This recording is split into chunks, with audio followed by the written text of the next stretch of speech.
So this is actually support for arts and humanities research is newish for LATIS. I mean, we've been doing a lot of this work for a long time, but really, I mean, it formed as a service a couple of years ago. And this is a question, if I can get, yes, this is the question that we started with. And so what we ended up doing, and I'm not going to get into the history of how this was formed, but we started this service by interviewing a lot of people. And just to find out what their research processes were like, this is a project that Mike and I embarked on, just to find out, you know, what kinds of, you know, what people were doing and what kind of help they might need. And so that was the basis for the formation of this service. This is generally what we do, you know, based on the needs that we addressed. So LATIS, of course, has the name innovation, you know, it has the term innovation in it. And what we're doing with this service is not necessarily innovative, it's just any intersection of technology and research in the arts and humanities, which I'm sorry about my voice today. I'm on the verge of a cold. Of course, writing is still at the center. I mean, even though we have all these wonderful digital technologies, and of course, I mean, writing has become digital in many different ways. So that's one of our areas of focus, and I'll talk shortly about how we do that. Another area of focus is on collections, digital collections, and creating narratives around them through websites. And then finally, it turns out that maybe not because of technology, but through technology, there are a lot of new opportunities to think about collaboration with other scholars, with community partners, thinking about reaching new audiences outside of the boundaries of academic journals and books, and just thinking in general about more public-facing kinds of projects. And I'll talk about what forms they take. So first of all, writing. I think that the writing software that we often use is not necessarily suited to the writing process that's best. And so that's something that I've been talking with people about and helping, you know, through workshops and consultations, thinking about how we might use the technologies in the writing process to our advantage. And one of the things that has come up a lot, I know that Scrivener is very, you know, it's pretty widely used in the college, and with other colleagues, I've taught a couple of workshops about this. But, you know, which of course is more suited for, you know, not the kind of writing that I used to teach when I taught writing-based courses, which is, you know, that you start off with your outline and, you know, that it's more the cooking and growing approach to writing. And I think software like Scrivener is very well suited to that, but also thinking about all of the processes that surround writing, like where do you keep your stuff? Where do you keep all the reading that you do in preparation for writing and other materials? Because of course, you know, there's a lot of multimedia going on in scholarship. How do you annotate it? How do you collect your thoughts? How do you write it up? And so between me and colleagues like Mike, you know, who advise people on how to use tools like NVivo, or simply how to keep notebooks, how to annotate your work, that's the kind of thing that we focus on when we talk about the writing process. I also mentioned collections. This is something else that we've been doing a lot of work in. And right now I'm showing you a screenshot of a lovely website that Tom Wolfe created in collaboration with a graduate student and a couple of Dash RAs. And I assume you'll be talking about this at some point, Tom? Sure. Okay, yes. Yeah, and I just wanted to talk about, I mean, give you a sense of what was involved in a project like this, because well, it was not only an enjoyable process, it was also very collaborative. So my role was mainly to kind of help people keep moving along and, you know, think about all the different steps and kind of managing the project. And for this project, which was, it's a digitized collection of newspapers from the Glasnost era, along with, as you see in this screenshot, you know, there's an essay or two about it. I mean, just providing the context. So this is the collection itself is housed in Elevator, and this is a WordPress site that was mainly designed by a graduate student And then we had some help from the Dash RAs, so we work very closely with the Dash program in developing these kinds of websites and these types of projects. And I won't, belabor this too long, but I mean, the point is that if you have a research project, part of your research, you want to represent it as a website, that there is support through consultations and even sometimes, helping you actually build the website.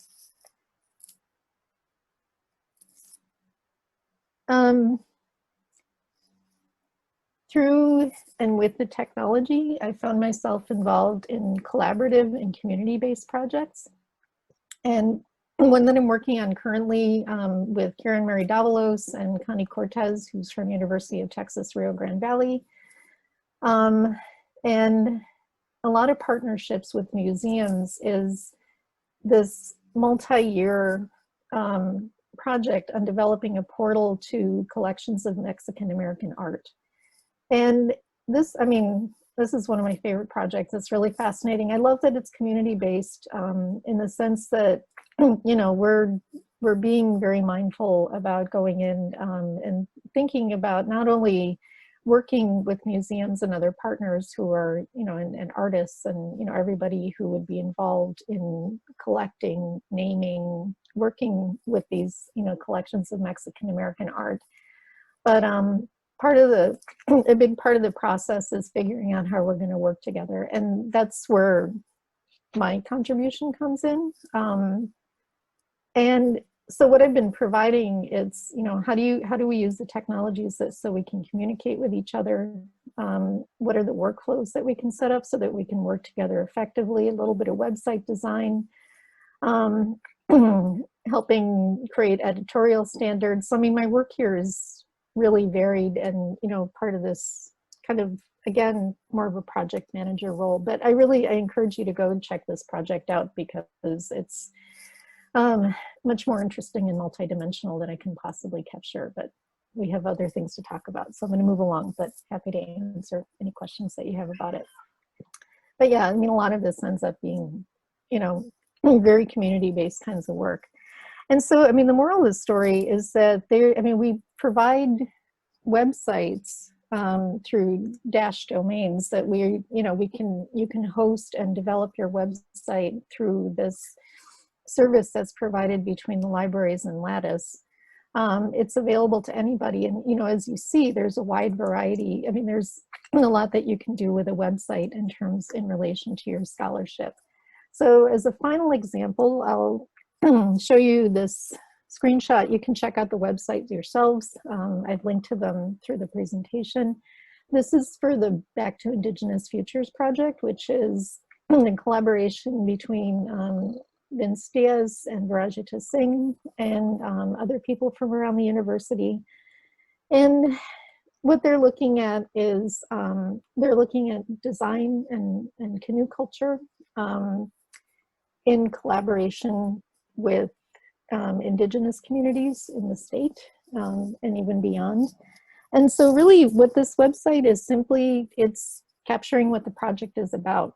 And they're using it as part of the work that they're doing to, a commitment through the funding that they got to share their work with a wider audience, but also to attract more funding. So, this is where they would send potential funders to as they create their proposals. So scholarly web presence, this is all part of the work that we do too, and I can help you with those websites as well. I'm going to pause. Does anybody have any questions so far? No? Okay. Okay. And I just wanted to give you a sense of, it's not just me that, there are people in LATIS and also through the Dash program who can help you with all of these things. I think that when we think about digital scholarship, as I said, writing is still an important part of it. Text is still an important part of it. But there are many forms of signification that, that happen here. So I think I like to think of it in terms of image, text, and maps. And what all of these involve is that, there are many different things that you can create through digital tools. There are many different audiences that you can address. And you know, as you're focusing on what it is that you want to create, what I find that people run into is that they're, you know, at many stages of the process, whether we're talking about creating the collections, whether it's your personal research collection or something that you want to share with other people, thinking about how to store different formats, thinking about how to present them, how to select the right tool, you know, the right context for creating your narratives around your collections or your research, you know, research materials. Just thinking about the writing process, I mean, that's where we can come in and help, because there are a lot of different choices to make. So, I mean, I feel like my job is to be a guide, you know, to help you figure out, you know, kind of cut through the noise and figure out what's the best direction to take given your research goals and your projects. Okay. And that's where I'll stop. Thank you, Chris, for providing us that information. Does anyone have questions at this time?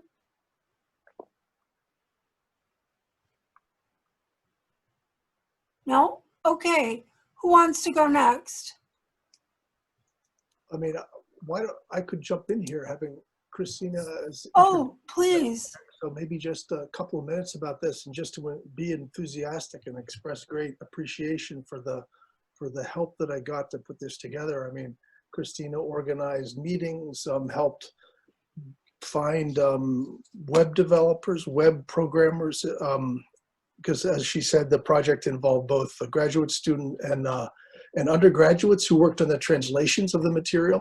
So I brought a bunch of material back from field work, and it's just been sitting. And then gradually in the last few years, I realized, well, we could make this material that's just sitting here available to people. And then grant and aid, I wrote a grant and aid and received that money to hire a graduate student. And that took me into this network of people that it was about scanning and storing and making the web page, and just the complexity of making this Russian language material first translated and then putting it into an accessible form on the page itself. It's taken what, 3 or 4 years, Christine, I think, you know, from start to finish. But every step of the way, there were people to help and people to be encouraging. I still need to do the kind of nitty gritty stuff of editing text.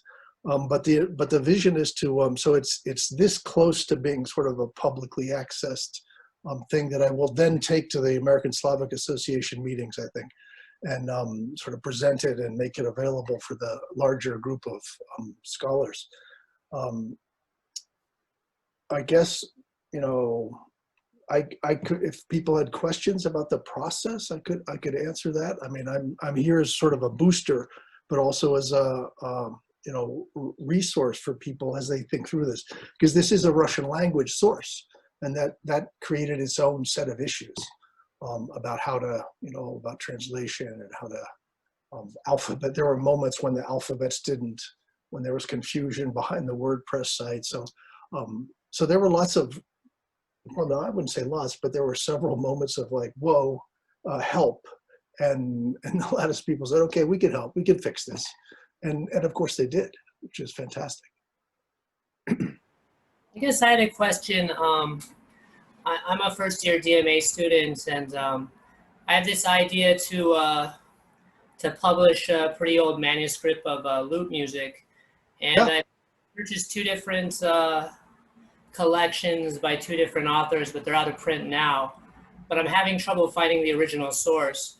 But there's a lot of information in Italian too. So if I was to use this kind of on this process, how would I go about finding the help I would need to translate the text? Of course, I could do it myself, but since we're talking about the collaborative effort of you know, scholarly work. Sure. No, I mean, my first place that I went to was the Slavic department at the U. And I talked with the profs in the Slavic department, and they identified some undergraduates who were native speakers, basically. They had grown up in Belarus and in Russia. And they sort of tag teamed and did a fantastic job. So I mean, my first recommendation would be to go to the French and Italian department and say, look, I have this, you know, and then if there's money, if you want to pay them, then it's a matter of small grants. And that money, I mean, I don't know, we're living in COVID time, so, but I think that money is available to pay, and you know, because you pay the undergrads an hourly rate. And I'm sure you could find speakers, native speakers, to help with that. Thank you. Sure. In fact, if you want to contact me, I could let you know the exact names of people. Or if you, or you just go to the website, of course. But if you want an introduction, I could do that. Oh, that'd be fantastic. Sure.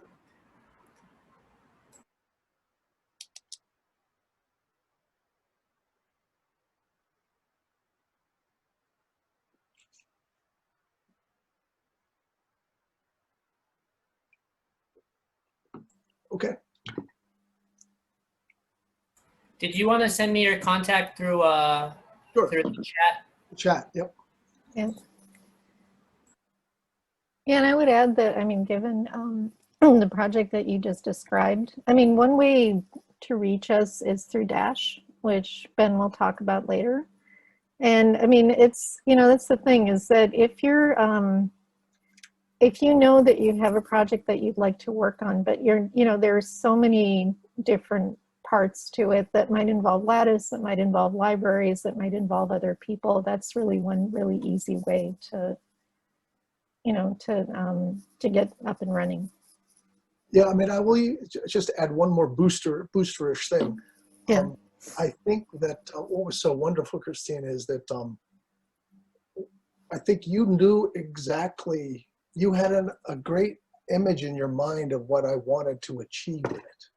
And so you were able to sort of coax it along in different ways, which was very, very helpful. I never felt like this, you know, I had to explain to you what the final, you know, project was going to be. You grasped the pedagogical, you know, importance of it, or vision of it, and so that made everything easier. So this is just, again, just more another way to encourage people to use the resource.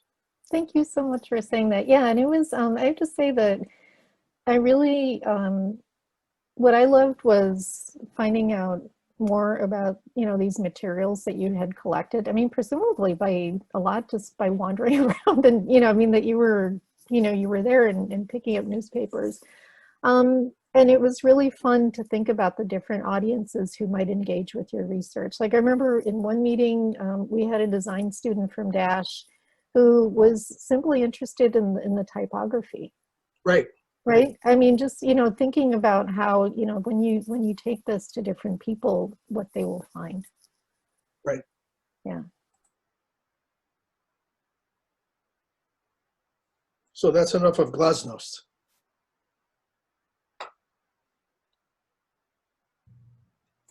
Mike, why don't you go next?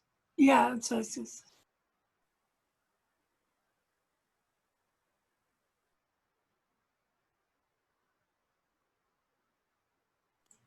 unmute yourself, please, Michael. Yeah, you have to unmute your microphone. Is that still not happening? There you go. You're good. I press the same button, you know, half a dozen times, nothing happens. I'm having a good Zoom day, it appears. So hello, I am Michael Beckschen. I am in the LATIS research wing, and I have a few slides that I'm gonna throw up as well to help guide just sort of a brief overview of some of the mainly technology-based services that the LATIS sort of research group can help, and sort of add to what Chris has already laid out as possibilities for support in this type of work. So to begin, I wanted, our names are up here on this slide deck. I'll chat the slides after I've finished speaking. And the main thing I wanted to say is sort of to emphasize what Thomas and Chris were just talking about right before, in that we, especially on the research support side of LATIS, we are a bunch of scholars and specialists coming from various humanist and social science, close to humanist fields. And so have experience understanding where the sort of academic interest is, and can hopefully in that way join you on a variety of projects as collaborators rather than necessarily just as sort of technologists per se, right? And so hopefully that expertise is useful to you in navigating both sort of the more technical aspects of things, but also being able to join wherever your project might be and understand hopefully some of the goals you have, and to help guide that as much as possible. And so a few of the distinct stages in sort of a research project that you might think of engaging people in my group. The first would be in planning. We do a lot of work with the IRB. If you have things that tend that way, less likely, I suppose, in a group of this sort, but you might still, that might be something you brush up against. And if working with the IRB is not something you are as familiar with, feel free to reach out. We also help with specific portions of grant applications. Obviously, we refer to Alexandra and Chrysopol on the more formal side of the CLA grants and research office. But if you need specific help with either talking about some of the institutional support you might get on the technology end, or if you need help talking about how you're going to manage your materials, some grant applications are increasingly requiring what they typically call data management plans, but that applies to any type of material. What are you going to do with things? How are you going to store it? How might you share it later? We've got a lot of expertise on writing those sections of grant applications with success and sharing the type of resources that are available to you as members of the College of Liberal Arts and as the broader university community.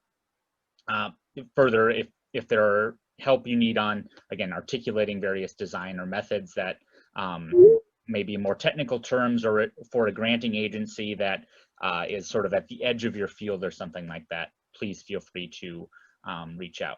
Again, this is a place that we frequently collaborate with the grants coordinators here in the college, as well as with the libraries.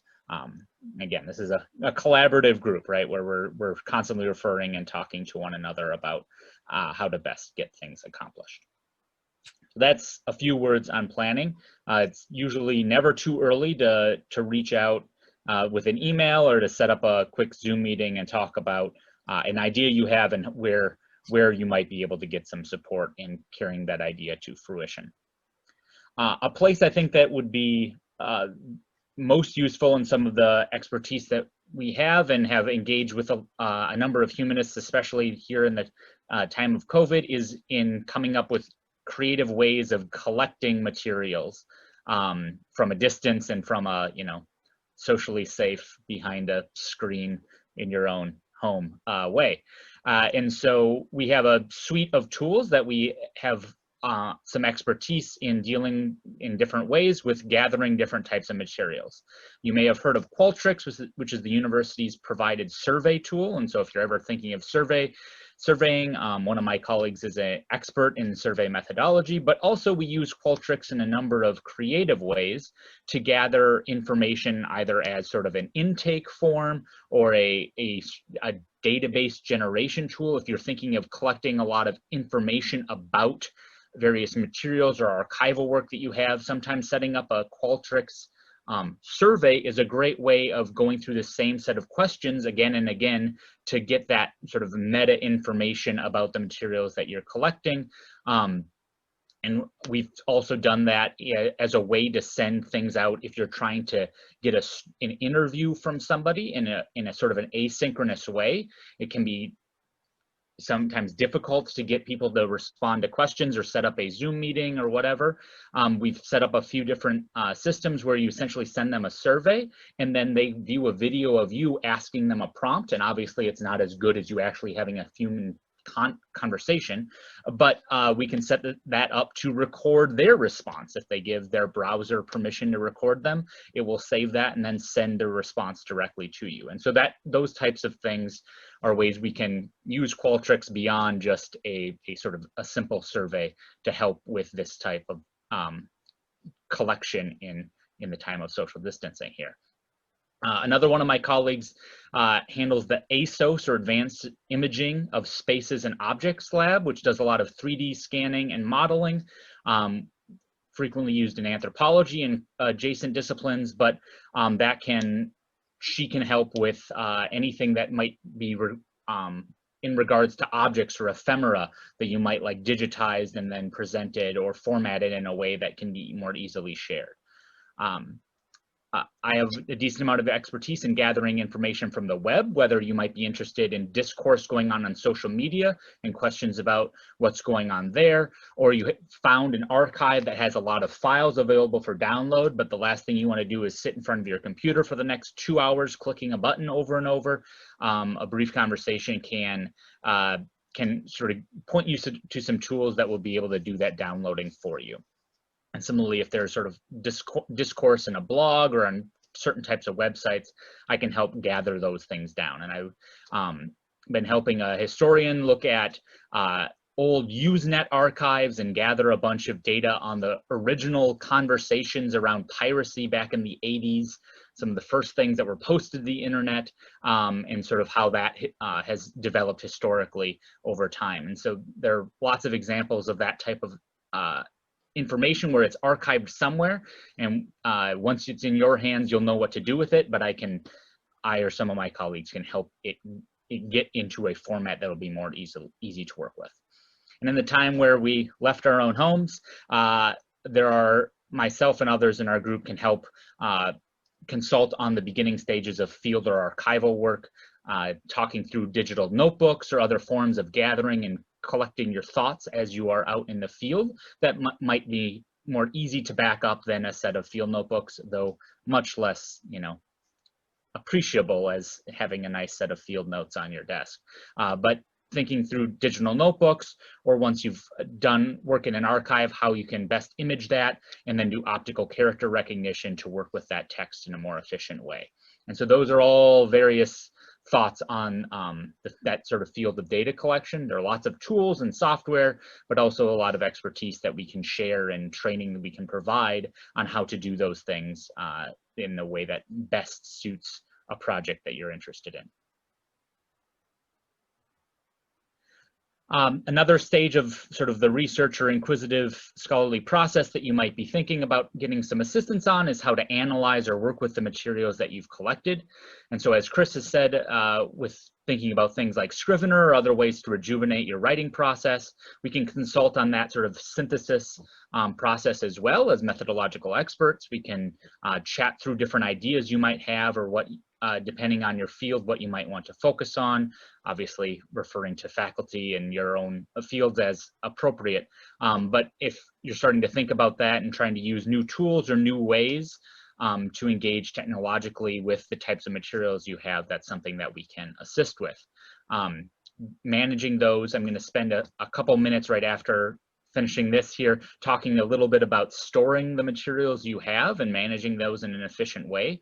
And so that's something we frequently have conversations with people about, is just where are your things and where do they live, and how do you make sure you don't lose them and you can find them again. And so thinking about that as sort of a source or material management process is something very vital to the later analysis and synthesis and meaning making that you'll be doing. There are various tools for annotation and markup that you might use that we can talk through if you're somebody that just wants to make marginal notes on digital materials. Chris and I have talked to a lot of people about various PDF readers and things that are better and worse suited at making those types of notes and keeping those in a systematic fashion. And finally, from the more qualitative social sciences, but vastly applicable to especially text-based humanist fields, are some of the qualitative coding softwares that exist, and Vivo and Atlas TI are two of the primary workbenches that people can use to bring in materials and then do close reading, mark those up, mark things as belonging to one concept or another, or one train of thought or another, and then quickly retrieve all those things that you've highlighted or marked up, again, in a faster way than you might be able to do with a highlighter and a bunch of sticky notes and cards. And so those tools are available to people in the college as well, and I can help get access to those in brief sort of setups and training on how to use that type of coding or markup and analysis tool. since I've talked a bit about software, just to highlight a few of the instances of tools that are available to the entire college remotely that might be of use to you. We run a system called the Windows Remote Desktop, which essentially allows you to log in from whatever device you're using to a computer on the college campus. And it's a Windows computer, but that's got the most software. So even if you're not on a Windows machine, you can use these Windows tools. And so we have a few seats to Abby FineReader Pro, which does a fantastic job of optical character recognition of images or PDFs. You can also sort of program it by giving it sort of a set of instructions on how to look at a bunch of documents that look similarly. And so you just need to contact us to get access to that for a certain amount of time so that we can share those 5 seats that we have across the entirety of the college. Also, if you go on to WTS, you'll find unlimited access to Adobe Acrobat or DC Pro, which does some character recognition and the ability to edit things like images and PDFs as well. It's just that Abby FineReader has a bit higher quality character recognition and customizability there. But working with Acrobat is possible through that remote desktop system as well. Both Atlas TI and NVivo are available on that. And then if you are going into more of the have to do any type of statistics, the suites of stats and sort of programming software are there as well. We do have some ability to license things for your personal machines rather than having to log into that remote system. The main notable ones there are the NVivo qualitative text markup and analysis tool, as well as SPSS for the statistical side, which again is probably less relevant, but we do have licensing for NVivo to be directly installed on whatever machine you are using. We can also provide access to various tools to gather social media data. We have limited access to a tool called CrowdTango, which is owned by Facebook and largely focused towards journalists, but that doesn't mean that others can't use that to pull old Facebook or Instagram posts that might be of interest to a cultural conversation that you're trying to follow. We also have set up an instance of what's called Social Feed Manager, which is an easy way to pull Twitter data. The big caveat there is you can't go too far in the past, so that's something you set up going forward if, again, a cultural conversation of interest might be going on. Last couple moments here before I open for questions. Couple thoughts on thinking about storing materials now that we're mostly working from home and probably not on a university computer and things like that.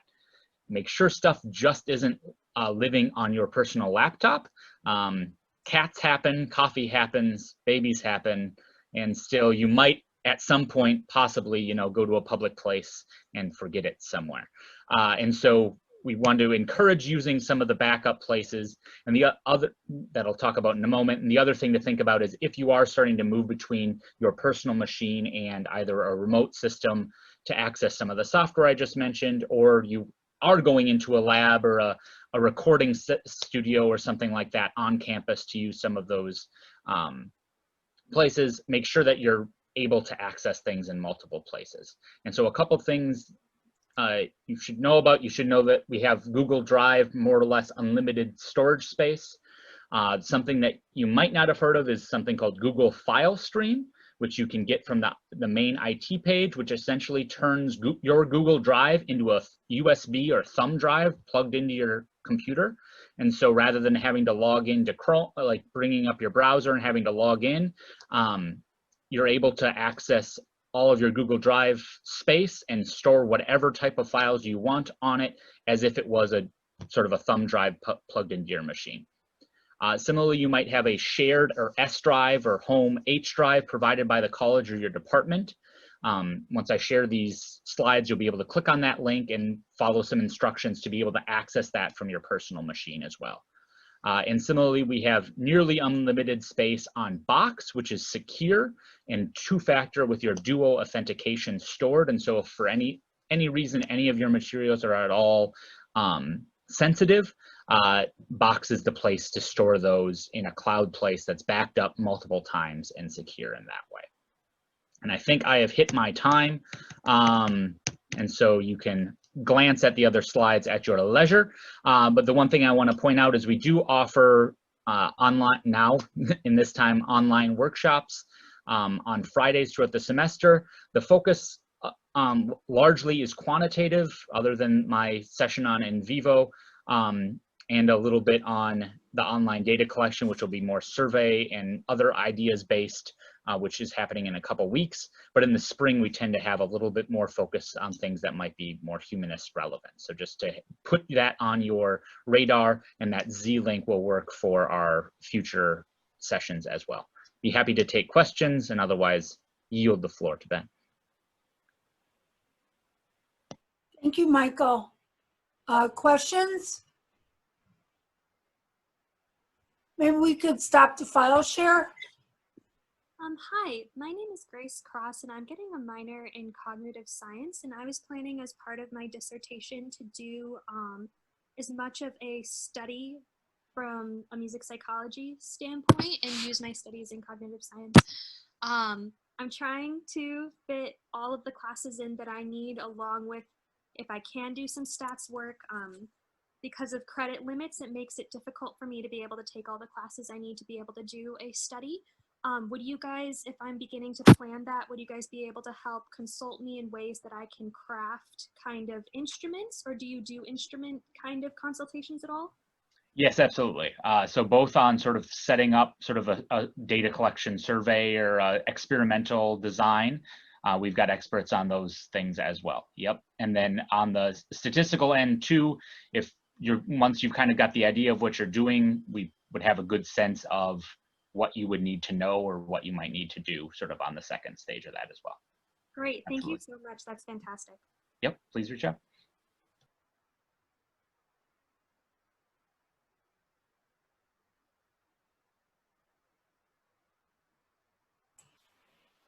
Any other questions?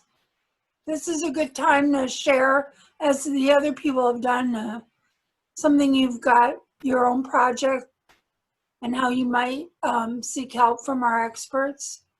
It looks like there's a question in the chat for you, Mike. Yes, I see that.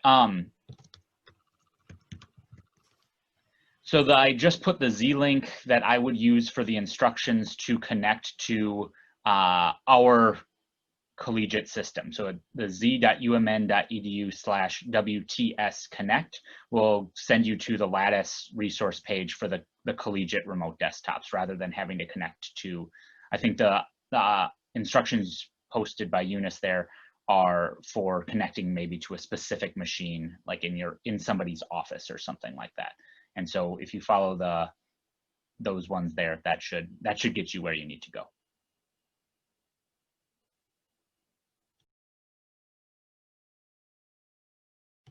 If you run into issues, again, just reach out. We're happy to help you make sure that it's working.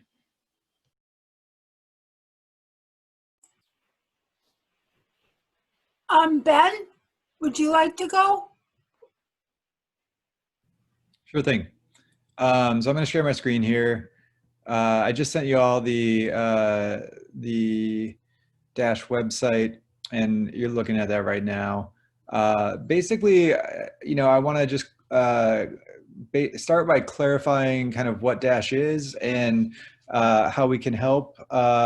Dash is really an alliance of all of these units, and you'll see on the page here, there's 9 units that work together to kind of find scholars, particularly graduate students, postdocs, and faculty, the right technological resources that they need at the point in time in which they contact us. So if something that Michael or Christina said today really connected with you, and you think that they're the right people to help, or that their groups are the right people to help, just reach out to them. And they can also, continue the connection chains where appropriate. But if you kind of don't know where to start, or if you have an idea and you didn't really see it presented so far today, feel free to reach out to us at dash@umn.edu.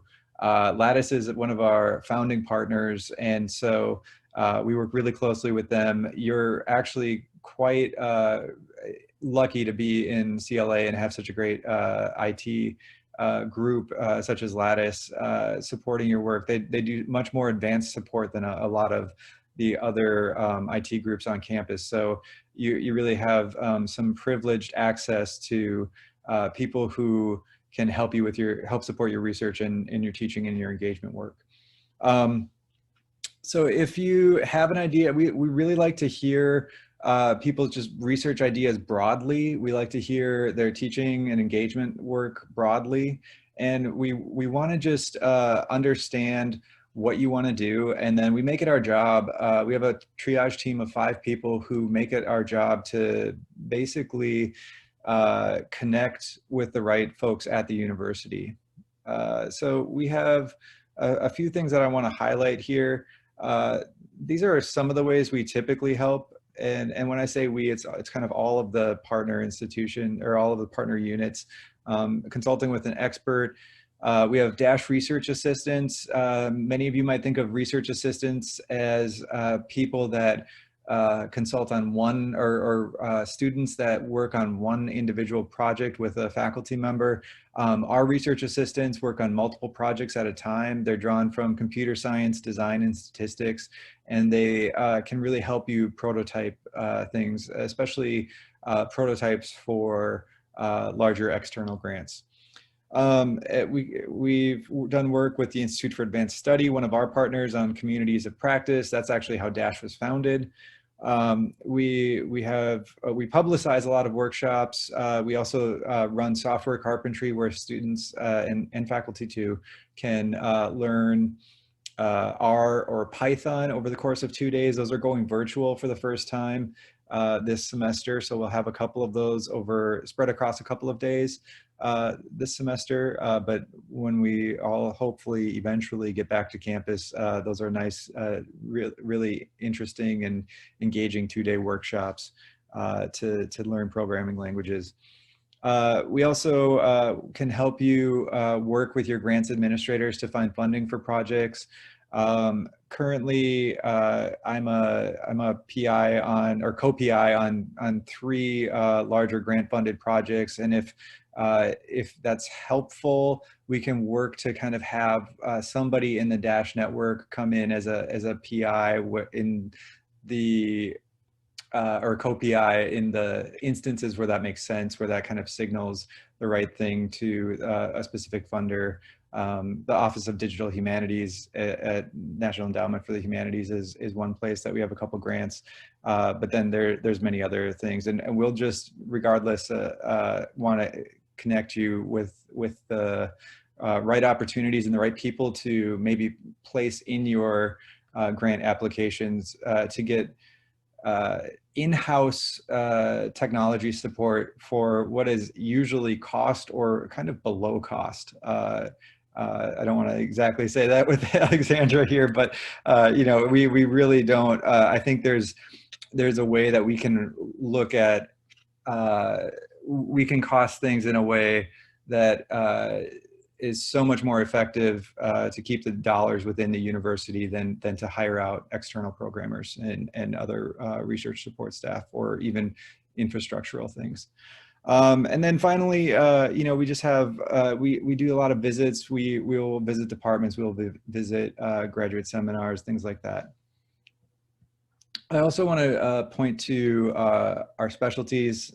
We aren't limited to these things, but have a look at the screen here and have a look at this section of our site. And I hope there's something here that's inspiring to you. And these are the things that our partners do. So Dash is nothing more than the 9 units that it makes up, or that make up Dash. And so we have people somewhere in the network of experts that we work with who can do this sort of stuff. So if there's anything here that looks of interest, please feel free to reach out. Again, if there's anything, if you're saying, well, I have a research project or a teaching project or an engagement project that I think could be helped by technology, we will help you figure that out. And we're also not simply technology evangelists. When it's more effort than it's worth, we'll tell you that too. So. Finally, I just want to highlight a couple of programming and events things. We do the Human in the Data Fellowship. Since there's a lot of graduate students in the room, and actually one Human in the Data Fellow that I see in the room, Sultan, is here.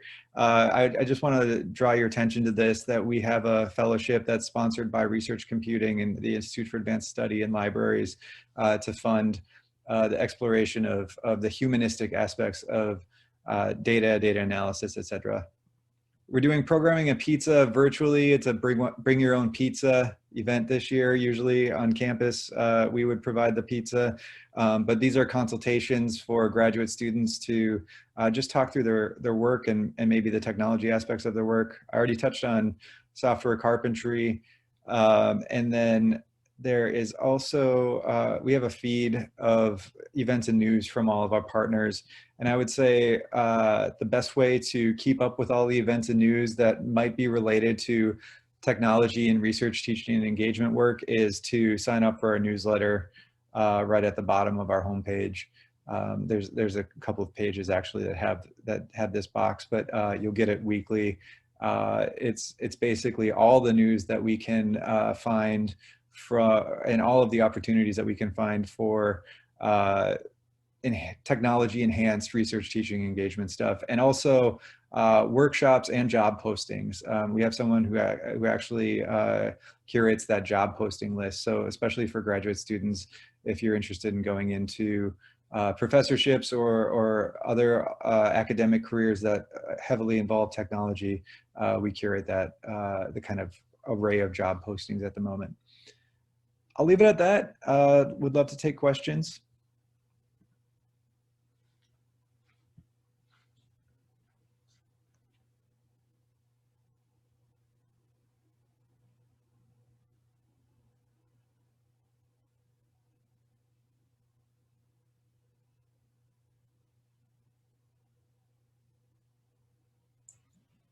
Don't be shy. Anybody?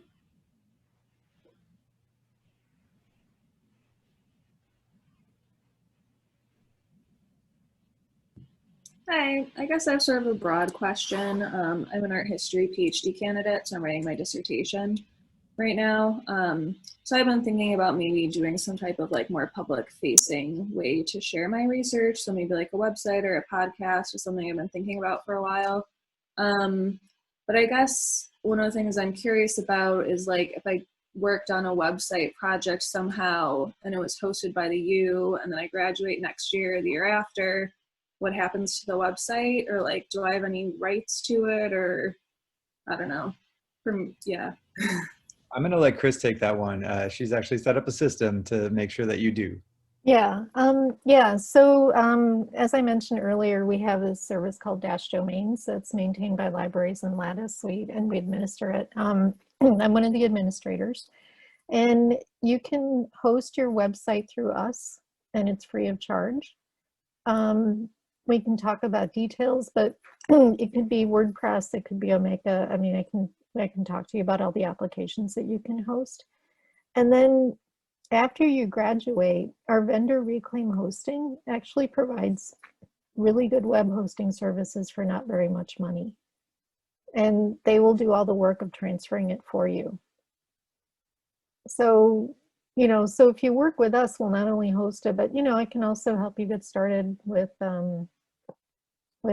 thinking about how to design it if you like. Yeah, so that's a solution. We can talk about it more. And if you want to know more about podcasting, I'd be happy to talk with you about that as well.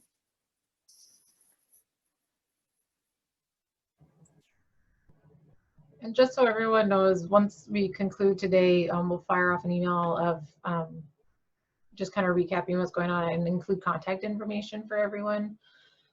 So we will make sure we get that information out to you as well. And then we do just have a few minutes, so I did want to share in the chat. We do roundtable events every month through the CLA research services. So that is our link to the next event. But the Z link there that says Lattice workshops, this was mentioned earlier on as well, of some events that Lattice hosts. /CLA. The Z-Link of CLA Research, that's the CLA Research Services homepage. There's all kinds of information and services. There's a People's tab on there where you'll find, I believe, most of our contact information on there as well. And this also brings up our research development coordinators that we have for social sciences and the humanities. So do know that all of these resources are available to you as a faculty member and as a graduate student. So we kind of just try to work with you to see what your needs are and things like that. And then our events too. That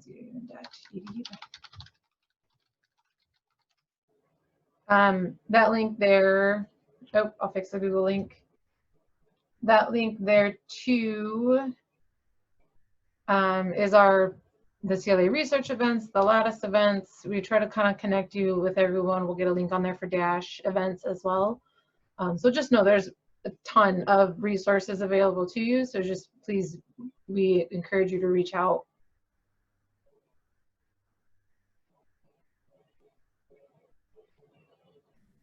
Just very briefly, I responded to a question in the chat around what does a class visit look like? Right now, it is a visit to your virtual class, most likely.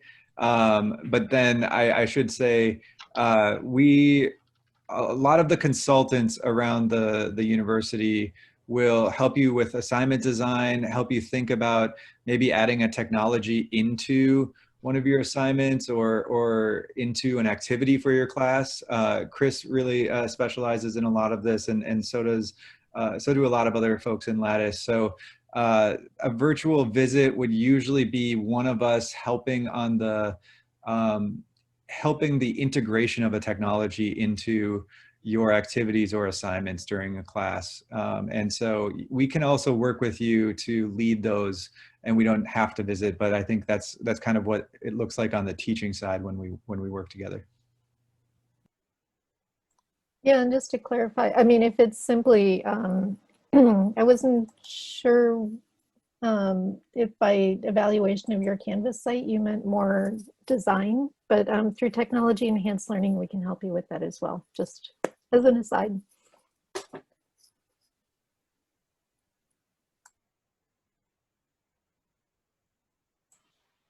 Well, thank you to everyone for coming and for this excellent array of services. It's fantastic to learn about all the amazing things that LATIS and Dash offer in arts and humanities, which I think many of us humanists often don't realize how much that technology can help the work we do.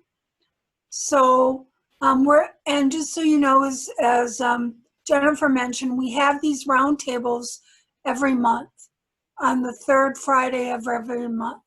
So next month is about grant seeking from foundations. And so we encourage any of you interested in that to attend.